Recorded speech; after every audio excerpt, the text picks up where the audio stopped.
Everybody. This is Zoe here with Crosby Scholars of Iredell County. I am here today to quickly show you how to log into our brand new CrosbyConnect portal. So as you can see on my screen here, if you go to the homepage of the Crosby Scholars portal, this is what you'll see. And so if you want to log in, you're going to click up along the top bar there on Student Portal. And it will take you to a screen that looks like this. And so from this screen, you are going to want to enter your email address. So make sure that you use the email address where you receive information and newsletters from Crosby Scholars. So wherever you get our emails, that is the address that you're going to want to put in on this screen.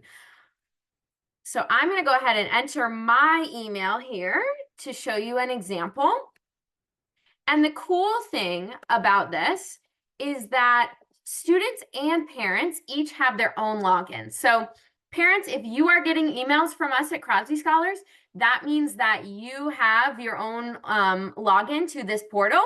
And students, whether you used your school email address or a personal email address, wherever you get communications from Crosby Scholars, that's what you can use to log into this portal here. So once you put in your email address, you'll get a screen that looks like this, asking you for the code.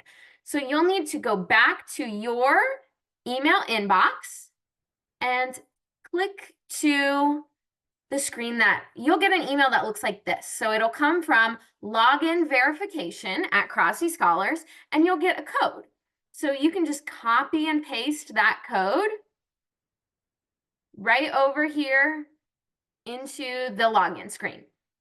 Once you submit the code, you'll get to your dashboard that looks like this. And so from this screen, you can see your progress in the program. You can see what requirements you still need to complete.